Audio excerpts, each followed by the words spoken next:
Hi everyone, DJ's Aviation here. I hope you all are doing well today. In this video, we will be discussing the future of Airindia. This was another requested video by you guys, and that's why I'm here today making it. So, on the whole Airindia situation, I'm by no means an expert, and I don't know everything that has unfolded with Airindia, but I've done my best through research to analyse the situation and provide to you this video. So if I leave anything out, I do apologise for that. Also, if I get some information wrong, feel free to correct me in the comment section below. Before we dive straight into Airindia, it's important to discuss Airindia as a whole, so more generally the information about the airline. So Airindia is the flag carrier airline of India and is now owned by a government-owned enterprise.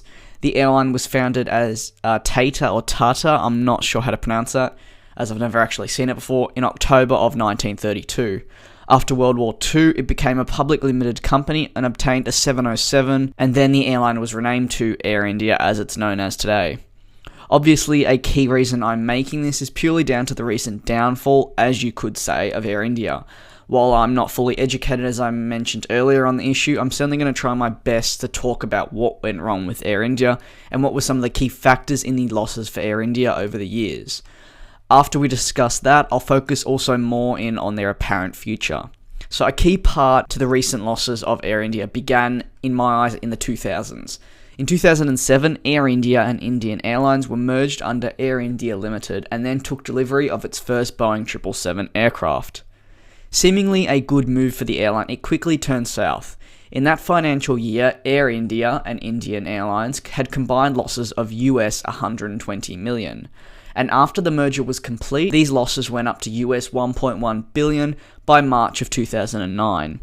This is a truly incredible rise in numbers when you look at it. And for me, a merger with any airline is a big thing. If done correctly, your airline can reap the benefits for years and decades to come. However, if done wrong, like in Airindia's case, it can certainly go south very quickly. By 2011, so 2 years later, Airindia had accumulated some US $6.7 million of debt, and an operating loss on top of this of US $3.5 billion. A reporter had blamed the decision to buy 111 new aircraft and the poorly timed merger with Indian Airlines to be the main cause of Airindia's financial problems. For Airindia's case, there are a number of other events on top of this Indian Airlines merger that aren't necessarily talked about as often, but certainly contributed to Airindia's rapid descent.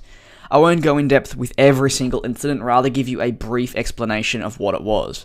So in 2012, a year after the airline had reported extreme losses, another study determined that the airline should be partially privatised. In May of 2012, the carrier essentially asked offers from banks to raise up to $800 million. By 2013, the airline cleared its pending dues through funds raised by selling and leasing back the newly acquired Boeing 787 Dreamliners. Another event, while not as big in my eyes, is certainly an interesting one to look at, is back in 2009, Airindia actually made Frankfurt Airport its international hub for onward connections to the United States from India. However, due to operational costs, the airline quite literally shut down the hub at Frankfurt a year later, causing passengers to be displaced and also people having to rebook flights. Moving into the current state, while the appropriate changes are being made to the airline, there is still certainly unrest on the situation. In the past few days, there has actually been quite a fair bit of news on the airline itself regarding potential groups readying to make a bid on Airindia. There's been speculation that the Tata Group and Singapore Airlines are open to bidding for Airindia, and you might have noticed something when I mentioned the Tata Group, as they were interested in bidding for Airindia. Funnily enough, if you didn't pick it up, the Tata Group were the ones that founded Airindia back in 1935. This was before the airline was nationalised in 1953. Still to this day, the decision to buy 111 aircraft back in 2008 continues to hurt Airindia on a financial level. Airindia a decade ago had 36% of the market share, and it's now at 13%. This is another dramatic decrease, and again, it's down to the budget airlines like Indigo and SpiceJet all coming through the ranks and taking away a lot of the passengers that usually would fly with Airindia. This is similar to what happened in Europe, with the budget airlines stealing and gaining new travellers from existing airlines like British Airways in England, for example. When it comes to the foreseeable future, it has been rumoured Airindia have created a 10-year plan to turn around the airline. This is from reducing the debts to eventually clearing those debts, and then onto purchasing new aircraft. In my eyes, this is a rather optimistic plan considering their current state, but nevertheless, hopefully an airline of their size is finally able to redeem themselves. While I've not directly flown on Airindia, I have experienced their airplanes during a week of working at the airport. Not only was this Airindia flight the most dreaded flight to work on for all employees, but it also seemed none of the airplane inside was maintained nor cleaned. For example, there were dirt on the luggage storages, marks all over the walls, and the flooring was horrendously dirty as well.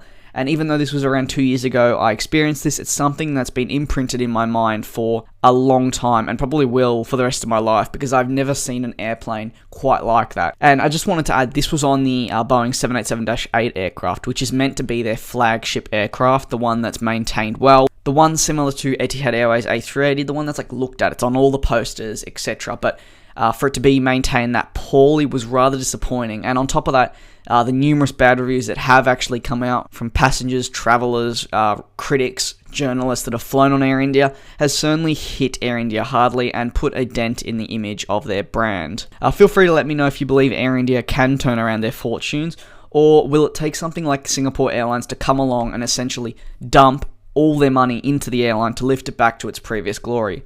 I hope you all enjoyed this little dive into the Airindia situation. Thank you very much for watching once again. I think we have just hit 11,000 subscribers. At the time of recording, we're around 20 away, so essentially I'm just going to say thank you now as well for that. There won't be a video on an 11,000 subscriber special as I don't have any new footage. At this stage, I might do it every 3,000 or do 15,000 subscriber special, 20,000. I still haven't completely decided. It really depends if the growth continues. Once again, thanks for watching. I'll see you all in the next video, and peace.